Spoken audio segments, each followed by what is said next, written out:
नमस्कार, मी प्रशांत गोडसे. लेट्सअप मराठीमध्ये पुन्हा एकदा आपलं सर्वांचं स्वागत आहे. खरं तर मी आता उभा आहे मंत्रालयाच्या 6व्या मजल्यावरती. या ठिकाणी तुम्ही बघू शकता मंत्रालयाच्या जे फ्लोर आहे, पहिला, दुसरा, तिसरा, चौथा, पाचवा, ही तुम्हाला जी गर्दी दिसती ना, ती बघा समोर सगळी गर्दी बघा तुम्ही. ही गर्दीची जी नजर आहे ती 6व्या मजल्यावरील उपमुख्यमंत्री अजित पवार यांच्या दालनाकडे, आणि तदनंतर 7व्या मजल्यावरती या सगळ्या लोकांची नजर होती. हेच ते अजित पवार उपमुख्यमंत्री, राज्याचे उपमुख्यमंत्री अजित पवार यांचं हे दालन आहे. आणि याच दालनामध्ये काही वेळापूर्वी जर बघितलं असेल तर राष्ट्रवादी काँग्रेस पक्षाचे सर्व मंत्री, राज्यमंत्री याच कॅबिन मध्ये होते, म्हणजे ह्याच दालनात होते. त्याचं कारण असं होतं की कृषी मंत्री माणिकराव कोकाटे यांनी विधिमंडळाच्या अधिवेशनाच्या दरम्यान ज्या पद्धतीने मोबाईलवरती गेम खेळला गेला, जो पत्त्याचा गेम म्हणतात असा दावा केला जातो, आणि त्या व्हिडिओ नंतर राज्यामध्ये त्यांच्यावर अनेक वक्तव्य आली, त्यांच्यावर टीका करण्यात आली आणि राजीनाम्याची मागणी विरोधकांनी केली. खरं तर माणिकराव कोकाटे यांनी आतापर्यंत 5 वेळा वेगवेगळे अशी विधानं केले, ज्यामुळे पक्षामध्येच नाही तर मंत्री म्हणजे मुख्यमंत्री, मंत्रिमंडळ मंत्री यांना देखील त्याविषयी थोडीशी नाराजी पाहायला मिळते. खुद्द मुख्यमंत्री देखील यावरती नाराज नसल्याचं समोर आलं होतं. त्यानंतर अजित पवार यांनी देखील या संदर्भात वारंवार समज देण्याचा प्रयत्न केला गेला.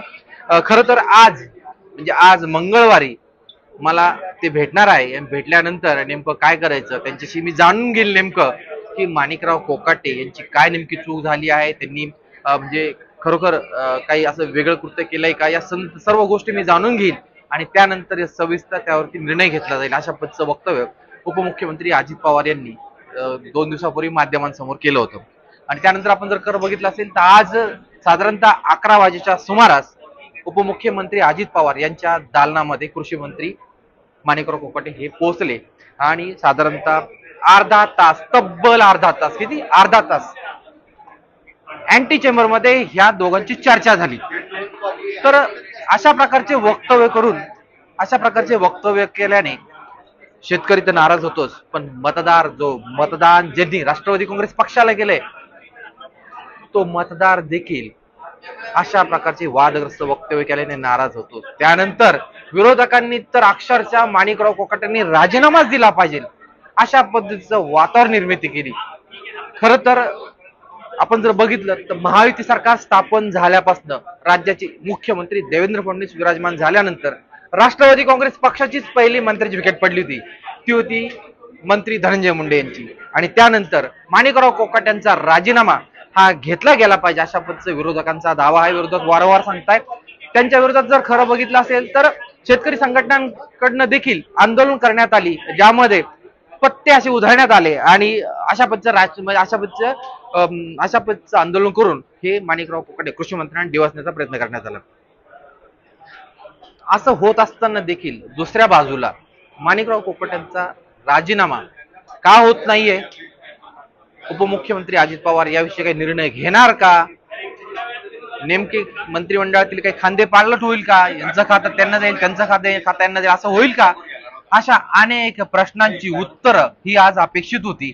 कारण की असं वाटत होतं की उपमुख्यमंत्री अजित पवार यांच्यासोबत बैठक झाल्यानंतर कृषी मंत्री माणिकराव कोकाटे काही बोलतील, किंवा उपमुख्यमंत्री बोलतील, किंवा त्यांचे सहयोगी मंत्री राष्ट्रवादी काँग्रेस पक्षाचे मंत्री ते तर याच्यावरती काहीतरी वक्तव्य करतील किंवा तरी खुलासा करतील. मात्र असं कुठं झालं नाही, आणि बैठक आटपल्यानंतर त्यानंतर पक्षाची प्री कॅबिनेट झाली, आणि या कॅबिनेट बैठकीसाठी ज्येष्ठ नेते मंत्री छगनराव भुजबळ, त्यानंतर अदिती तटकरे, हसन मुश्रीफ हे सगळे मंत्री उपस्थित होते. आणि त्यानंतर कोणतीही प्रतिक्रिया न देता उपमुख्यमंत्री अजित पवार राज्य मंत्रिमंडळाच्या बैठकीला 7व्या मजल्यावरती गेले. त्यानंतर कृषी मंत्री माणिकराव कोकाटे देखील या बैठकीसाठी गेले. म्हणजेच याचा अर्थ असा आहे, तुर्तास तरी कृषी मंत्री माणिकराव कोकाटे यांचा राजीनामा टळलेला आहे. ते आता कॅबिनेट बैठकीसाठी 7व्या मजल्यावरती गेले आहे. मात्र मंत्रिमंडळ बैठक झाल्यानंतर माध्यमांसमोर मुख्यमंत्री किंवा उपमुख्यमंत्री यावरती कोणी भाष्य करतं का, हे देखील पाहावं लागणार आहे. खरं तर अशी देखील माहिती समोर येऊ राहिली की ज्यामध्ये असं म्हटलं जाते, राष्ट्रवादी काँग्रेस पक्षाच्या मंत्र्यांकडनं बोललं जाते, काही शेतकरी संघटनेचे नेते आज उपमुख्यमंत्री अजित पवार यांना भेटले आणि त्यांनी सांगितलं माणिकराव कोकाटे जे कृषी मंत्री आहे त्यांच्याकडनं ही शेवटची चूक समजून माफ करावं, मात्र त्यांचा राजीनामा घेऊ नये अशा पद्धतीने त्यांनी मागणी केली. पुष्कळशे हे शेतकरी संघटनेचे नेते जे होते नाशिक जिल्ह्यात आलेले होते. खरं तर पाचवी टर्म असलेले आमदार माणिकराव कोकाटे आहेत. मतदारसंघावर त्यांचा आपण त्याला म्हणतो वचक आहे, त्यांना मानणारा वर्ग आहे. मात्र आपण म्हणतो ना बोलून जातो एखादा शब्द आणि तोच त्यांना त्रासदायक ठरत असतो. आज कॅबिनेट बैठक होईल, बैठकीनंतर बघावं लागणार आहे की आता यावरती निर्णय काय होतो, त्याविषयी काय सांगतात. उपमुख्यमंत्री अजित पवार यावरती बोलतात का? माणिकराव कोकाटे यांनी कोणताही प्रतिक्रिया न देता थेट निघून गेले. त्यांनी म्हणजे असं म्हणलं काय हरकत नाही, त्यांना तंबी दिली असावी की तुम्ही बोलताना तारतम्य बाळगावं, आपण काय बोलतो याचा विचार करा.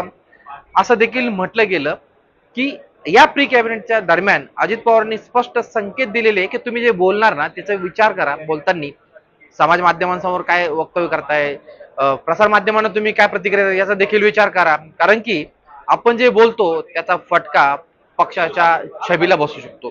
त्यामुळे प्रत्येकाने काळजी घेतली पाहिजे. खरं तर राष्ट्रवादी काँग्रेस पक्षाची जर आपण विचार केला तर या मंत्र्यांनी राजीनामा देऊच नाही.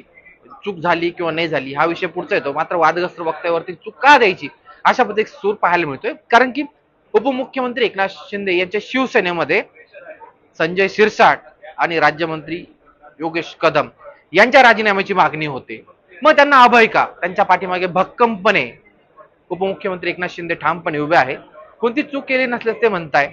मग ते जर राजीनामा देत नसेल तर आमचा राजीनामा किंवा माणिकराव कोकाटेंचा राजीनामा घेऊ नये अशा पद्धतीचं मत प्रवाह ऐकायला येतोय. सूत्रांकडे ती माहिती समोर येते. त्यामुळे तुर्तास कृषी मंत्री माणिकराव कोकाटेंचा राजीनामा घेतला जाणार नसल्याचं समोर येत आहे.